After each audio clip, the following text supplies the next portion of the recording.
اپنی بارگاہ میں قبول عطا فرمائے۔ آپ تمامی حضرات اپنی نیت کو قربان کر کے جشن غوث الورا کی پاکیزہ محفل میں حاضر ہیں۔ پروردگار عالم غوث اعظم کا صدقہ عطا فرمائے اور غوث اعظم کے فیوز و برکات سے اللہ ہم سبوں کو مالا مال فرمائے۔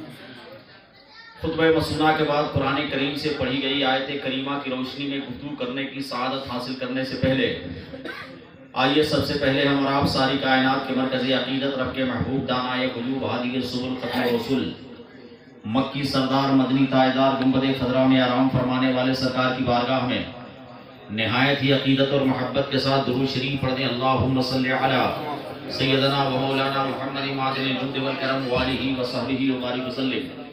دیکھیے درود شریف پڑھنے میں تو قطعی طور پر آپ کوتاہی نہ کیا کریں۔ ہاں میں آپ کو درود شریف پڑھنے کے لیے کہا، تقریباً 1-2 لوگ پڑھے یا دل ہی دل میں پڑھے ہوں گے تو میں نہیں جانتا، لیکن زبان سے اگر آپ دل لگا کر درود پاک پڑھا کریں، اس لیے کہ مدینے والے آقا فرماتے ہیں، توجہ کے ساتھ سنیے گا، اس لیے کہ ہم میلاد کی محفلوں میں اپنی زندگی میں یا سال میں 10, 15, 20 میلاد میں تو ہم لوگ جاتے ہی رہتے ہیں۔ اگر ہم یہ معمول بنا لیں کہ ایک میلاد کی محفل میں جائیں اور دین کی ایک باتوں کو ہم یاد کر لیں تو سال میں 10 میلاد میں گئے تو دین کی 10 باتیں ہمیں یاد ہو جائیں گی۔ سمجھ رہے ہیں؟ تو درود شریف آپ دل لگا کے پڑھا کریں۔ آقا فرماتے ہیں جب کوئی مجھ پر محبت کے ساتھ درود پڑھتا ہے تو اس محبت کے ساتھ پڑھے ہوئے درود کی آواز کو میں سنا کرتا ہوں اور درود پڑھنے والے کو پہچانتا بھی ہوں۔ یہ میرے نبی کا فرمان ہے۔ بڑے بڑوں کی باتیں جھوٹی ہو سکتی ہے، میرے نبی کا فرمان کبھی جھوٹا نہیں ہو سکتا۔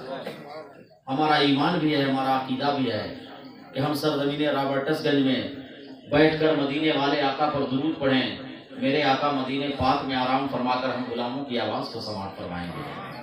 اور آقا فرماتے ہیں کہ میں پہچانتا بھی ہوں، اگر مدینے والے آقا کی نظر نبوت پڑ گئی ہم غلاموں کے اوپر تو میرے نبی کے دیکھنے کا عالم یہ ہے کہ آپ نے ابو قحافہ کے بیٹے کو دیکھا تو صدیق اکبر بنا دیا، آپ نے خطاب کے بیٹے کو دیکھا تو فاروق اعظم بنا دیا، آپ نے عفان کے بیٹے کو دیکھا تو عثمان غنی بنا دیا، آپ نے ابو طالب کے بیٹے کو دیکھا تو فاتح خیبر بنا دیا۔ اگر ہم غلاموں کے اوپر ایک بار بھی نظر عنایت اگر آقا کی ہو گئی تو ہم رہیں گے بھارت کے زمین پر، لیکن میرے مقدر کا ستارہ مدینے شریف میں بلند ہوتا ہوا نظر آئے گا۔ تو دل لگا کر ایک بار درود شریف پڑھ دیں سب لوگ۔ اللہم صلی علی سیدنا و مولانا محمد معدن الجود والکرم وآلہ وصحبہ وبارک وسلم۔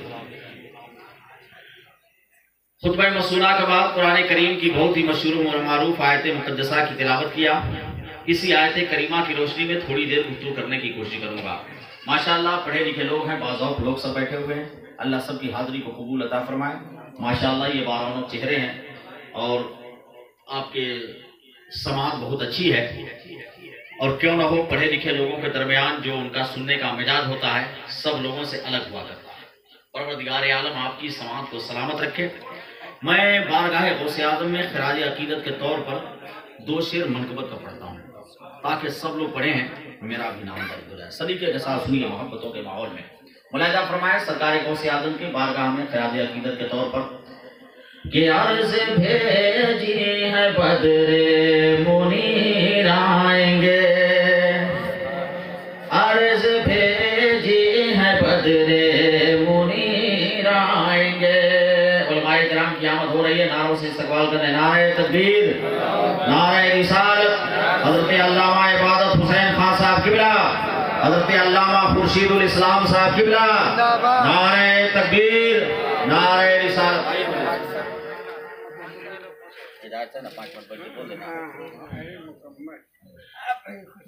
ارے ماشاءاللہ یہ شہر کے بزرگ علماء کرام کی آمد ہوئی ممبر پاک پر، اور جس اسٹیج پر ان بزرگوں کی آمد ہوتی ہے سمجھیے وہ اسٹیج جو ہے ہر اعتبار سے مضبوط ہو جاتا ہے۔ پروردگار اللہ علامہ عبادت حسین خان صاحب کے علم و عمل میں عمر میں بے پناہ برکتیں عطا فرمائے۔